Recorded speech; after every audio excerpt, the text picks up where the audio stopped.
Hi, I'm Debbie Georgatos. Thank you so much for tuning in to America Can We Talk. Today we're going to talk about why the media has gone silent on the most recent school shooting.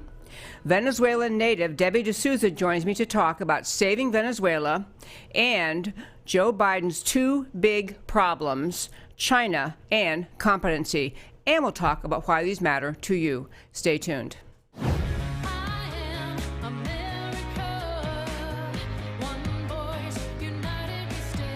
Debbie Georgatos, host of America Can We Talk, is an author, attorney, and political analyst whose mission is to inspire the American political conversation about preserving liberty in the best country on earth. And welcome again to America Can We Talk. And again, thank you so much for tuning in. I'm Debbie Georgatos. All of us, of course, heard the news and watched in horror the latest story about a school shooting, this time in the state of Colorado, Highlands Ranch, Colorado. What you also may have noticed is that the media, which normally follows these stories day after day after day, often bringing news coverage to the evening news, to the opening of all the liberal news websites, with the same facts, and they're really just trying to lament or draw attention to the incident.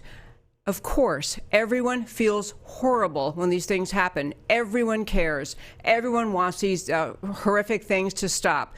Everyone wants to see a way to cure the gun violence in this country, especially in schools that were involving young people. But you also may have noticed that the media did an almost U-turn right back out of Colorado after this story because, in my opinion, what I want to share with you today, because nothing that happened in the Colorado shooting, this most recent incident in a public school, nothing fits the left-wing media narrative. In fact, not only it doesn't fit, it puts the lie to the left-wing media narrative to start with. And again, this is everyone has sympathy for the victims, their families, the school. These kids' lives were changed forever by this day in Highlands Ranch, Colorado. But the reason the media, the left-wing media in this country, has no interest in this story, they've just stopped talking about it, starts with a few items. Number one, the two perpetrators and what they're all about. One perpetrator, one shooter, is a left-leaning, Trump-hating, Christian-hating, Obama-loving student who put things up along the lines where I just mentioned to you all this. This is his mindset. He doesn't fit the media narrative of the angry white male Christian Trump lover. This was a guy who hated Trump, hates Christianity, and loves Obama. On top of that, this first shooter was the son of an illegal immigrant living in Colorado who himself had been arrested for domestic violence against his child's mother. That's one kid. The other one involved, when first arrested, the police announced they had two perpetrators in custody, or two, at least suspects in custody, and described them as two boys. As it turns out, as they began questioning them, it turned out the second person is actually a girl who is self-identifying as transgender, moving toward becoming a boy. And most people engaged in that effort are taking the drugs required to change, the hormones required to change the female body to the male body. So we don't know for sure if this young girl was taking testosterone, but she's obviously a deeply confused and troubled young girl who is suffering in this transgender frenzy we have in this country. So those two people, the two perpetrators, do not fit the media's narrative of who they want to call bad guys in this country. Second problem, these shooters used handguns. Every time these incidents happen, we hear all about the kind of guns that should be illegal, and they have guns that allow you to shoot too many shots in a row. These kids use handguns. And handguns, by the way, are the weapon of choice, the statistical most likely weapon to be used in murders. And so they use handguns, so they can't really attack the gun. They like to always attack and claim that somehow it was rifles or AR 15s or whatever. I'm not a big gun person myself, but I do know the media always tries to jump on the kind of gun. Third, The media always wants to call for the elimination of access to guns and stricter gun control laws and stricter rules about access to guns. But Colorado had already banned, the state of Colorado, where this happened, had already banned gun magazines that hold more than 15 rounds of ammunition. They also had just passed another, in the state of Colorado, another tough gun law called the Red Flag Gun Bill, which essentially allows people to report someone else they're concerned about and say, I think so-and-so maybe planning to do something bad, I'm raising a red flag, and allows authorities to look into and perhaps take guns away from that person.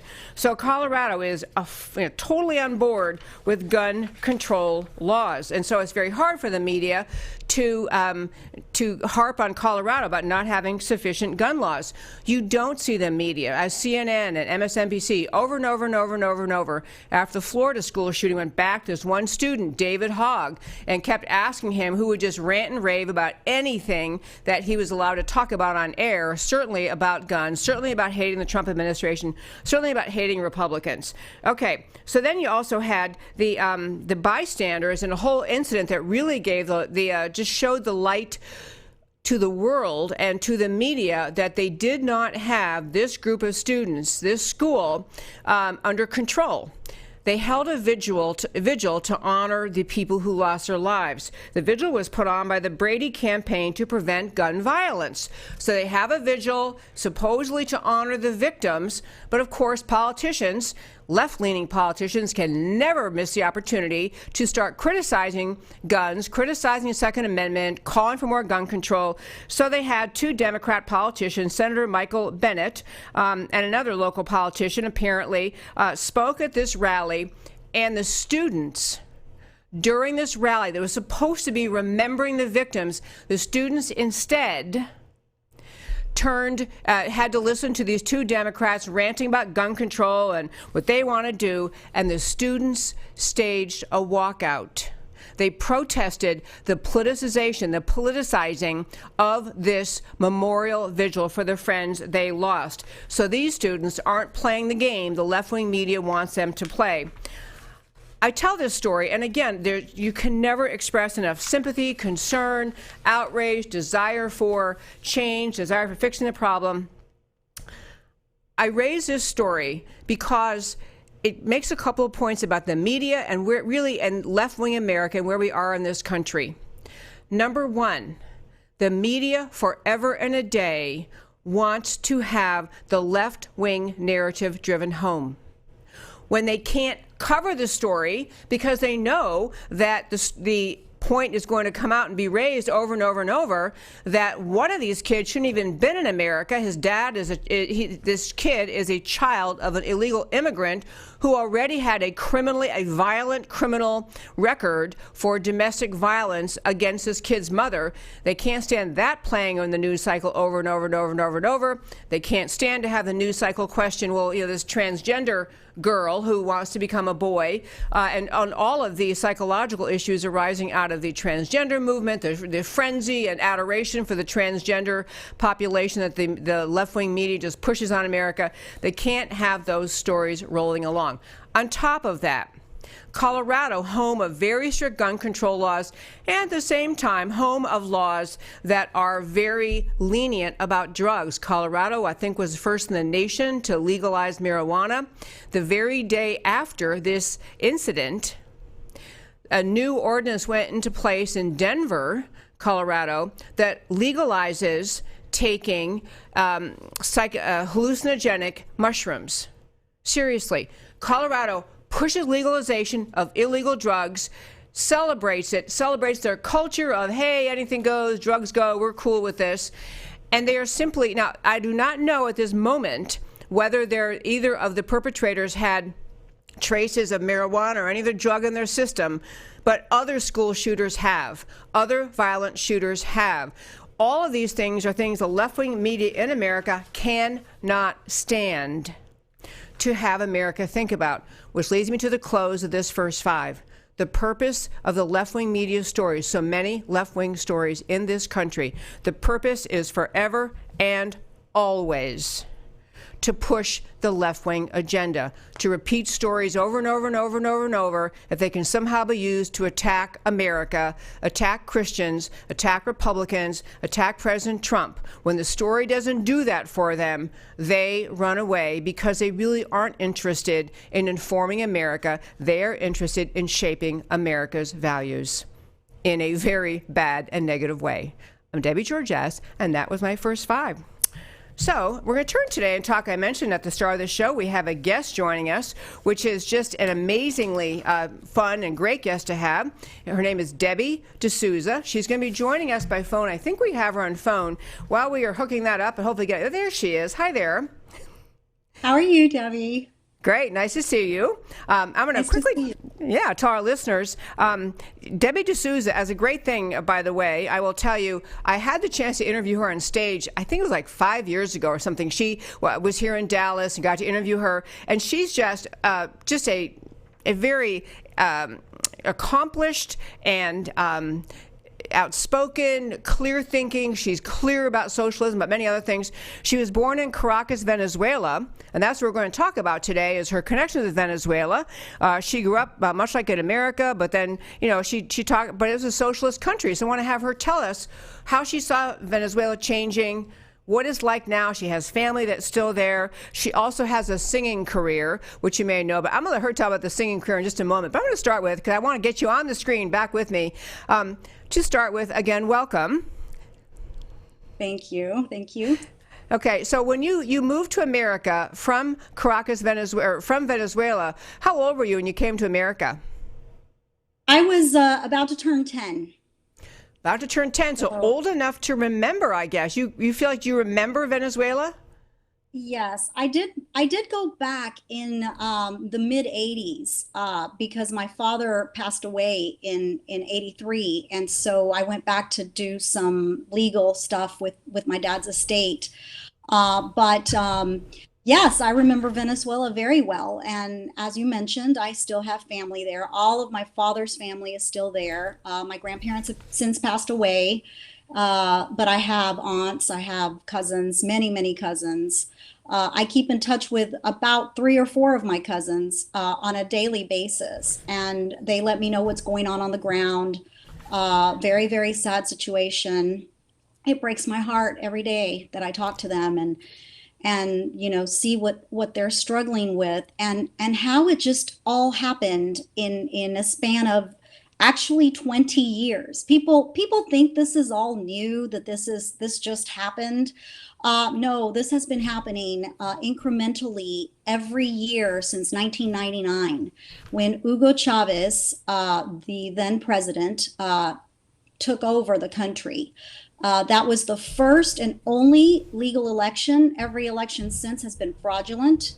And Hugo Chavez died of cancer in 2013, and his vice president, who is Nicolas Maduro, became president, and I say that lightly because he cheated to get there, so he is a usurper. So that brings us to present day, but it has been a struggle. You talked about gun control. I'm very familiar with the gun control that happened in Venezuela in 2010. The citizens were literally stripped of their weapons. They had it wasn't called a Second Amendment, but they had gun rights. And because there was a lot of violence in the country, the left decided to take advantage of the situation and cause a panic and say, if you love your loved one, you will surrender your weapon. It is really bad for you to have a weapon. And finally, when they saw that people weren't actually giving up their weapons, they confiscated them. And they cannot defend themselves against criminals who still have guns. And of course, you've seen the photos of the government, the National Guard, coming at them with all kinds of machine guns and weapons, and people are throwing rocks and Molotov cocktails because they have nothing to defend themselves with. Okay, I'm going to jump in, Debbie. We have so much to talk about today. I'm so glad you're able to join me today. Backing up to the socialism thing, you are right that many Americans look at what's happened in Venezuela, see the pictures of people starving, see the grocery shelves empty, and they it's easy to forget that Venezuela, during your childhood, during your lifetime growing up, Venezuela was actually a country that was wealthy in South America, that was prospering. And I'm going to guess you remember it from your childhood there as a prosperous country, not too dissimilar to America. Is that right? Actually, it was beautiful. My mother's family lived in the Rio Grande Valley. My mother is Mexican American from Texas, and when I moved to the United States, to Texas, I literally came down in income. I felt like I was Wow. landing in a third world country. Venezuela, in the Rio Grande Valley, if that tells you anything, I was shocked. It was a big culture shock for me because yes, we had a maid, we had all the amenities you could possibly think of. We had these beautiful shopping malls. We had couture shops. There was designers. I mean, my dad had a gorgeous car. It was absolutely beautiful. So to see it today and see what it's become because of socialism, I can't even imagine how anyone can think that that is a good thing for any country, let alone America. But I just can't. I can't see it. I don't understand it. You know, you're right. It is Americans misled by leftists, and I'm going to guess a little bit similar to the way the people of Venezuela were misled by Chavez, by the socialists, because it's always a promise of, we'll make things fairer, we'll make sure everybody has what they need, we won't have any want, we won't have lack, everything will be better. Same thing that you hear the Democrats in America who are running as socialists telling Americans today, we'll make things better. But I want to hear about these relatives you have, talk to you every day. Like on the ground in Venezuela, is it as in the big cities, or is it as scary as it looks, and as on television, as scary as it sees, as you see? And are there places way outside of the big cities where they're kind of free from the violence? And what are you hearing from your relatives? I want to get this person on the ground picture. Yes, so my cousin is actually he's a mechanical engineer by degree, but he has obviously had to abandon that ship because he just can't get work that way. So he's gotten very resourceful. He was selling vehicles for a while.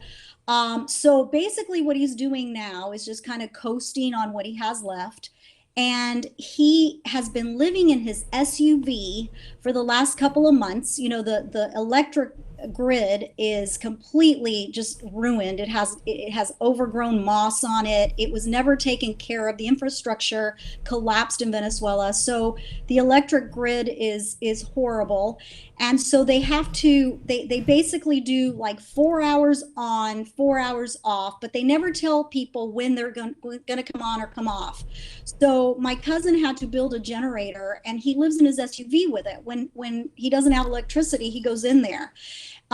Many times my cousin has said, look, Debbie, I just want to flee this place. So he goes off to the mountains, takes his SUV, he sets up camp with his little tent, and he lives like a caveman. I just can't even, like, it's hard to describe it, because when I see his photos, when he sends me photos, and they come very slowly because he's using, like old technology for phones. But it's just amazing to me how someone of that, socioeconomic status now lives that way. And then I have another cousin who, bless his heart, is not as fortunate as he is. And for a while, he was literally messaging me for water. He's like, can you please send me water? I need water.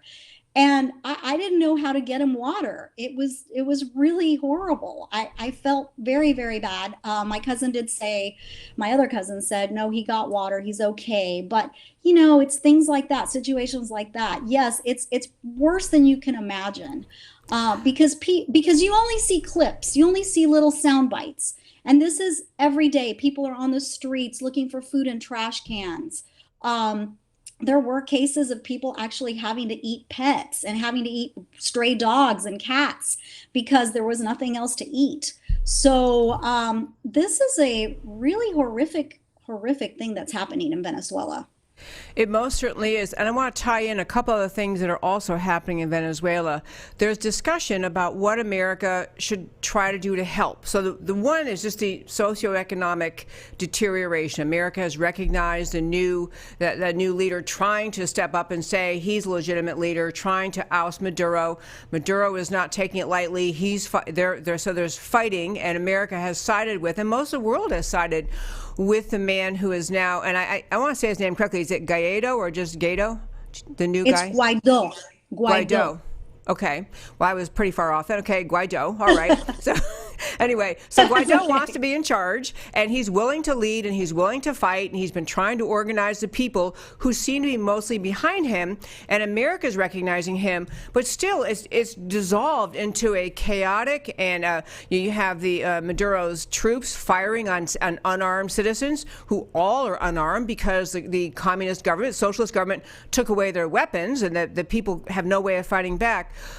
Right. So there's the first question is what America should really be doing. But the second thing, before we get to what America should be doing, is that there have been reports about the presence of Iran, the country of Iran, and the unbelievably evil terrorist Islamic group Hezbollah. That is, they are active and on the ground and inside the country of Venezuela. And so I'm going to just start with, are you aware of that? Have you been reading about that, or do you know about that? The idea that Hezbollah is now rooted in rooted in Venezuela. I have known about that for 10 years, Debbie. Yes. Ahmadinejad and Hugo Chavez were very chummy. And in 2009, they formed a pact, a nuclear agreement.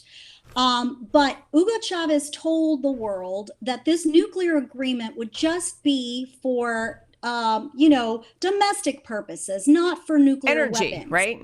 Energy. Now, if you believe that, I have oceanfront property in Arizona to sell everybody, because this actually did take place 10 years ago.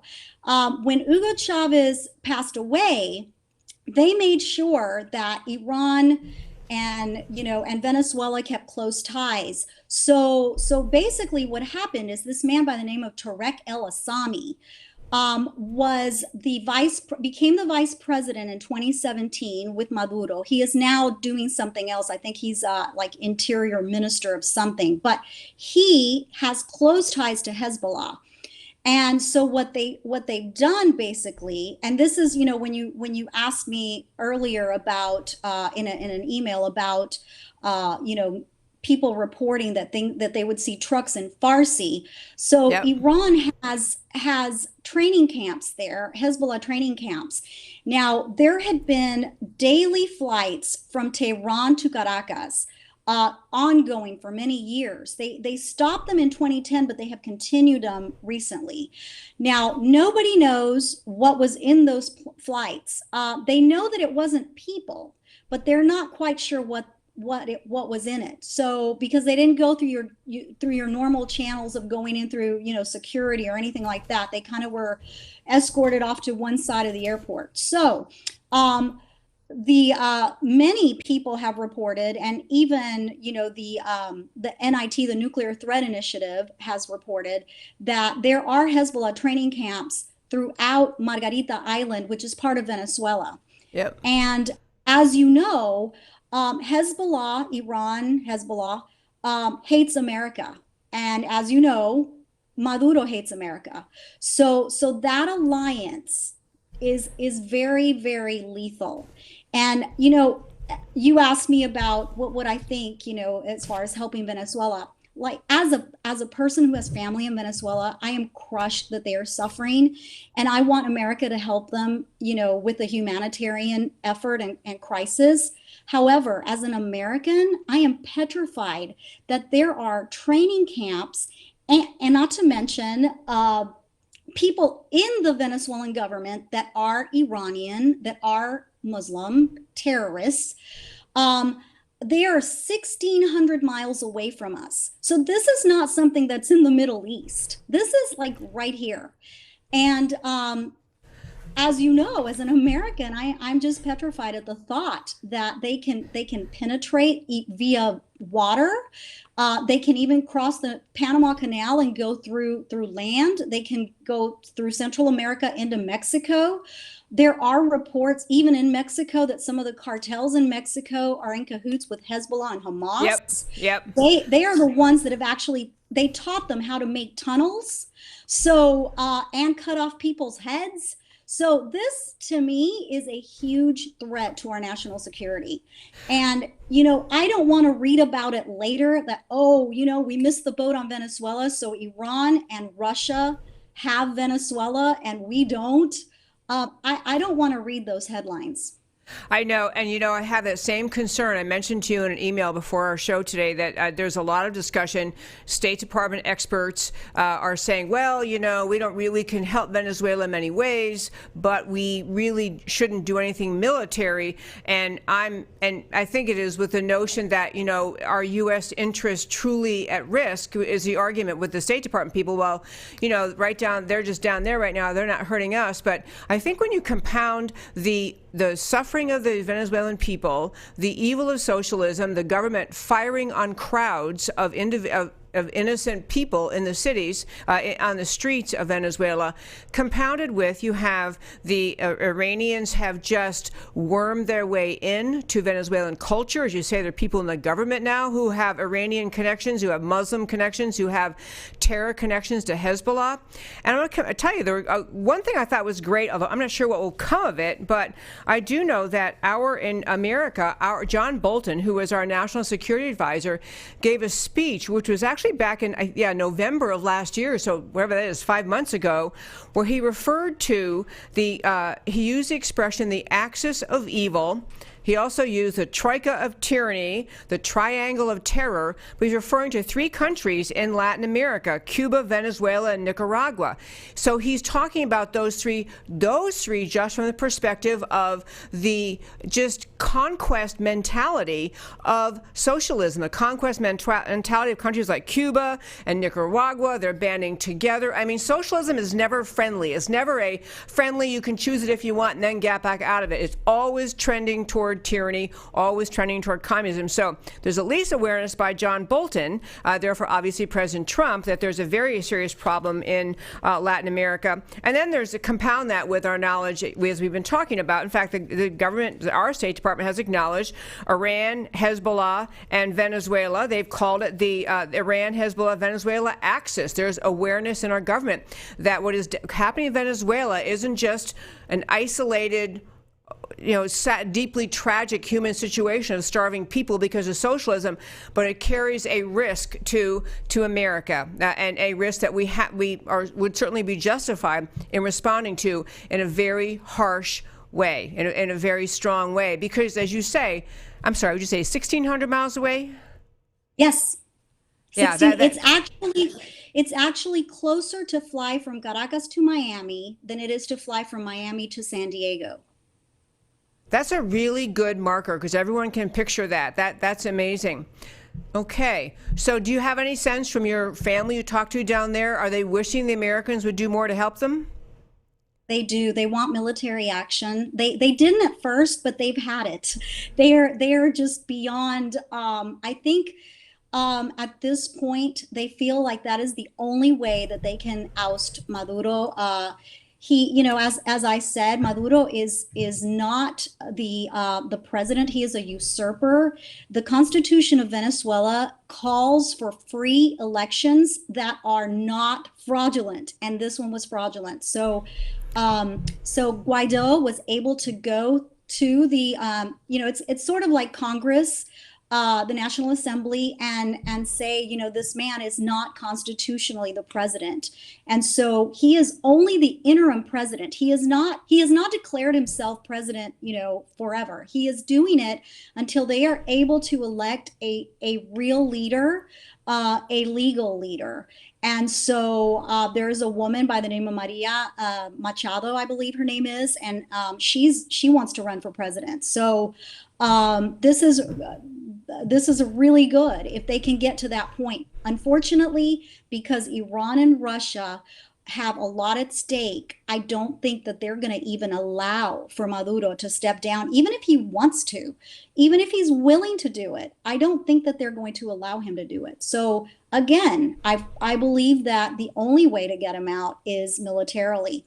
I know a lot of people are going to be mad at me for saying that because they don't want us to intervene. There has to be a smart way of doing it. I am not talking about going in the country and occupying the country as we've done before in the Middle East. The Venezuelan people are very proud people, and they don't want occupation. They just want strategic help. And once they get it, I believe that they can just go off and fend for themselves. But they have to get this cancer out, and they have to do it now. Debbie D'Souza, I cannot let this interview end without talking a little bit about who you are and what you've done in your life. First of all, I love your activism and speaking up for the people of Venezuela, so I thank, and against socialism. I've heard you on that topic many times. But you're also, our listeners may guess from the unique last name, you are the wife of Dinesh D'Souza, who's also joined me on this show. But in your own right, you're just an amazingly accomplished woman. And if you recognize her look at her face at all, she actually sang in, she's a recording artist. She sang "God Bless America," and you go tell. You sang in several of your husband's films. So right, so Hillary's America. I sang at the end of the movie. I sang "God Bless America." It was it started out a cappella at the very beginning, and then it kind of went on before the national anthem. And then in the last movie, Death of a Nation, which was out last August. I sang "Oh America," and this time in Hillary's America, you didn't see me, you only heard me, but in Death of a Nation, I was actually shown. I was singing, I had a green dress on and was singing from on a stage and sang "Oh America."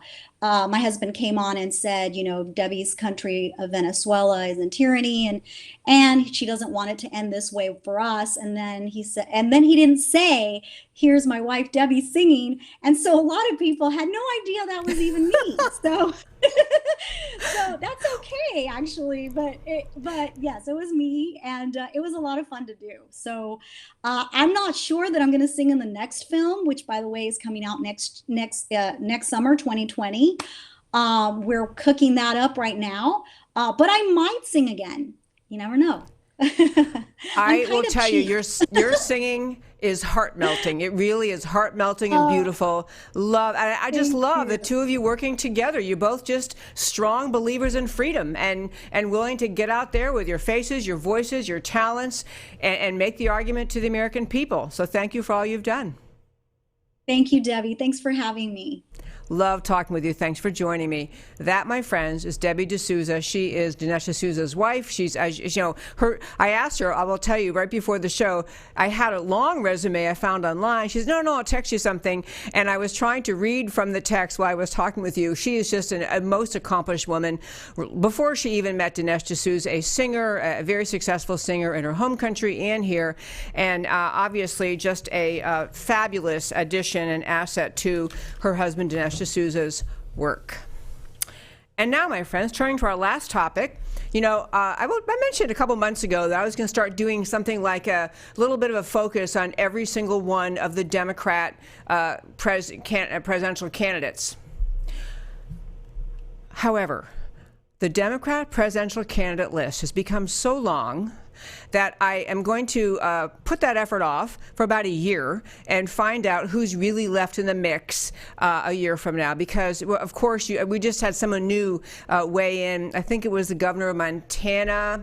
Obviously, you never heard of him before, but he's announced he's running for president. So the Democrat field is wide open in the sense of, I think there are up to 22 declared candidates for the Democrat nomination for the presidency in 2020. I want to focus in on Joe Biden today, though, and for a couple of reasons. First is Joe Biden, as everyone knows, was President Obama's vice president, so he's served in the White House, he's served in the Senate, he's a longtime public figure, well-known, everyone knows him. He jumped into this race. I think he was number 20. I think there have been 19 previous Democrats who declared. He jumped in, and almost immediately he catapulted to the top of the list.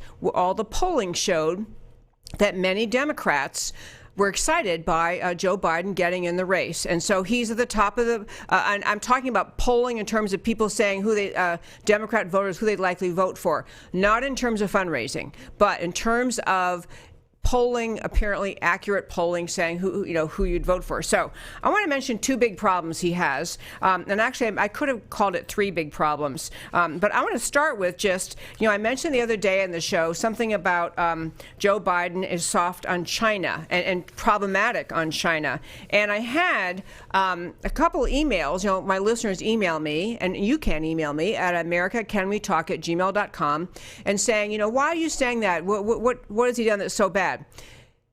And as with many things that are financial entanglements, it's hard to summarize them in a quick paragraph.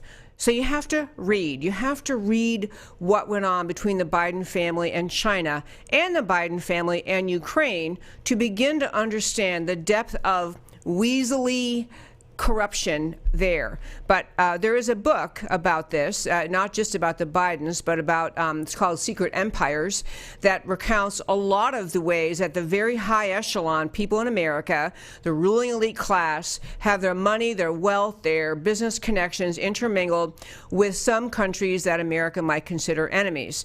Biden is one of them, and I'm an equal opportunity critic. I will also mention to you that Mitch McConnell and his wife, Elaine Chao, are in that same book and criticized for their entanglement with Chinese money. But let me just hit these points on Biden and about China.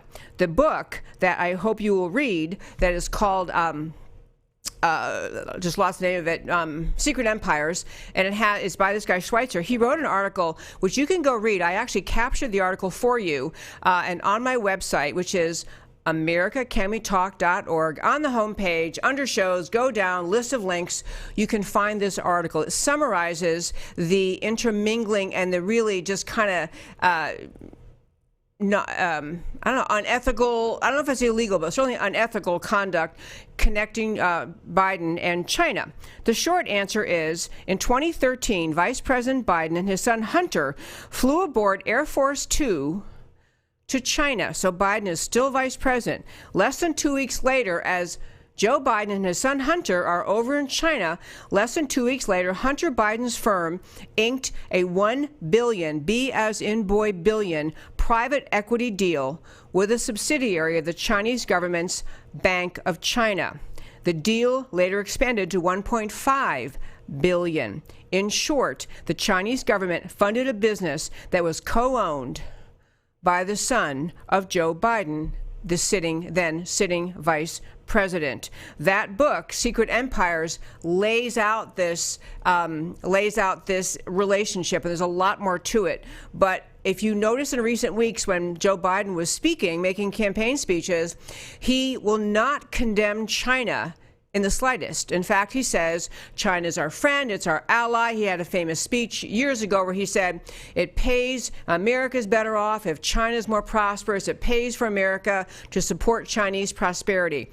So how good do you think he will be in negotiating with China in the way that President Trump is now negotiating with China, trying to, as we talked about in the show yesterday, if you didn't see this segment, you should go back and listen to it, because we went through on this show how difficult it is for President Trump to do the trade negotiations with China, because for decades, America agreed with some underlying rotten, wrong assumptions that America should somehow continue to negotiate with China, continue trade deals with China, where there are a multitude of ways in which the Chinese government's involvement with corporations, the Chinese government's conduct, their theft of intellectual property, their demands that they get access to the intellectual property of companies they deal with. There was a whole long litany described of why the deals America's had with China for decades have been wrong, have been unethical. So President Trump is trying to uproot decades of wrongdoing on the part of America in terms of America surrendering our interests, protecting China's interests to the detriment of the American people, the American businesses, American jobs. So Trump is working now with his negotiating team with China. We have the trade deals horribly unbalanced. We put a chart up yesterday. If you go back to yesterday's show, you can see it. Horribly misbalanced Chinese trade with America. And so that's part of what we're trying to correct, because as we've been arguing and many people are saying, you know, if you say you want free trade, but the trade is corrupt, if one party is corrupt, if one party is doing things that are wrong, chanting free trade was what we stand for doesn't really mean anything. It has to be fair. It has to be transparent. It has to be open. Part of what America is pushing in this current trade deal with China is saying, whatever it is you're committing to, China, in these deals, you have to actually write it into Chinese law. And that was one of the reasons that China pulled back from the negotiations with the Trump team and said, you know, you're pushing too hard. We're giving too much. Well, they were being pushed. China, were being pushed to put a stop to end the unfairness and the just kind of the things that were in place for decades that have to end. Joe Biden is not going to do that with China. He will put America right back in the crummy situation we were with China for decades, because Joe Biden is beholden to them.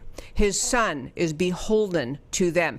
Read Schweitzer's book, Secret Empire. Second, and also entanglement of Biden very quickly, is the Ukrainian deal. The Ukrainian, which is different from China, obviously, but the Ukrainian mess created also by Biden. In summary, and this again, I'll tell you, the New York Times came out with this story. So you know, by the way, the New York Times is not coming out with a hit piece on Biden, except that they want very much for Biden to get out of the race. The left in this country, it may be that Biden's popular with the voters, that he's polling as the most likely person to be their choice to be the Democrat presidential candidate, but the left-wing mob in this country, the New York Times, Washington Post, the Democrat Party, the radical left of this country does not want Biden. He's not socialist enough for them. So New York Times, trying to take out Biden, ran this piece essentially pointing out that in the final year of the Obama presidency, so in 2016, Biden threatened to withhold $1 billion in United States loan guarantees if Ukraine leaders did not dismiss the country's top prosecutor, Viktor Shokin, who'd been accused of turning a blind eye to corruption in his own office and among the political elite. Bottom line, benefit to Biden, the pressure campaign also just so happened to benefit Biden's younger son, Hunter, who is then getting paid as much as $50,000 to sit on the board of Burisma Holdings, a Ukrainian energy company that was in Shokin's sights. To summarize, Biden is demanding the Ukraine kick out a prosecutor who's looking closely at wrongdoing involving Biden's son. Last little shot at Biden today. I tell you, folks, I'm going to do a lot on these presidential candidates as time rolls on. But the last thing that was kind of amazing was that President Obama's former defense secretary, President Obama's defense secretary, so he's defense secretary while Biden is the vice president, was interviewed and said essentially that he said essentially Joe Biden, he said the positive, it's impossible not to like him. He's a man of integrity and capable of hiding, blah, blah, blah, doesn't hide what he really thinks. Still, he's been wrong on nearly every major foreign policy and national security issue over the past 4 decades. This is the Obama Defense Secretary, Robert Gates, saying Joe Biden, who wants to be your president, has been on the wrong side of every national security issue, every national defense issue, foreign policy for 40 years. And I'll tell you, we'll talk more about Biden probably as time goes on, but I think the Democrats' problem is most of the people running for president are so radically left that mainstream America is saying, I don't want to be socialist. I don't want to do reparations. I don't want socialized medicine. I don't want what all these radical leftists, Democrat presidential candidates want. America doesn't want that. So Biden is offering something that can appeal to more Democrat voters. But the Democrat media mob, the left-wing mob in this country, is not going to let Joe Biden get that nomination. I'll just tell you my little 2 cents, what I think will happen. I think that at the end of the day, the candidate on the left who will emerge as a Democrat's presidential candidate to take on President Trump in 2020 will be Michelle Obama. I know she keeps saying, oh, I'm not interested. Who, me? I don't want to do that. Not me. Yeah, I think she is their ace in the hole. I think they think she's the one who can bring people out. I think the Democrats, I mean, I know she said numerous times recently she wouldn't even think of it, doesn't want it. That's who I think they're going to end up with, because I don't think the people who are seen as the most leftist, I don't think, first of all, Joe Biden is palatable. The New York Times, the left-wing America will destroy him before we get to the nomination process. I think the other people who've declared are just not getting traction with the American people. I think the Dems are going to throw Michelle Obama in to the race in 2020. And now, for wrapping up my show every day, I want to wrap up the show with all of the stories we talked about today and why they matter to you. Why the Colorado shooting, the school story matters so much. The media dropped this story just because handguns, not semi-automatic weapons, they're not interested. Parent of one alleged killer, illegal immigrant with a criminal record. They don't want people talking about that. The same shooter with the illegal immigrant dad hates Christianity, hates Trump, loves Obama. He put it in his own words, in his own social media. The other shooter is a trans girl, likely taking testosterone. Impacts of all this transgender frenzy going on in this country. The mainstream media tries to sell gun control narratives, not news. When facts don't fit the narrative, no story. Lesson to you, tune them out. Next thing on the story about Colorado, this is a great tweet. This guy points out the truth. Modern journalism is all about deciding which facts the public shouldn't know because they might reflect badly on Democrats. Amen to that. On Venezuela, in a great conversation with Debbie D'Souza, socialism made a rich country poor. The big government controlling folks, socialists, disarm the citizens who are now lamenting that they allow that to happen because they're helpless in the face of the troops that Maduro is sicking on the people.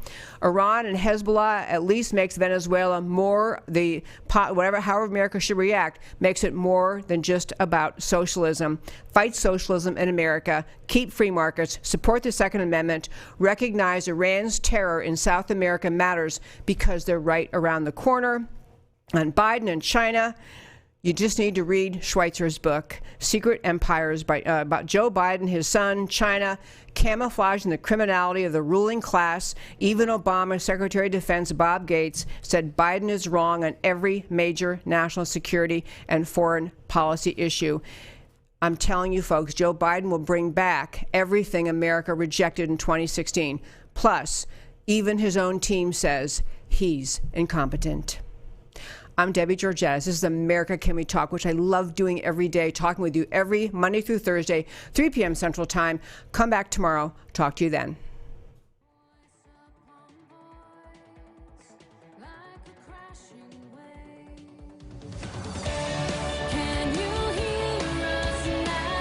America Can We Talk? Truth about America. Can you hear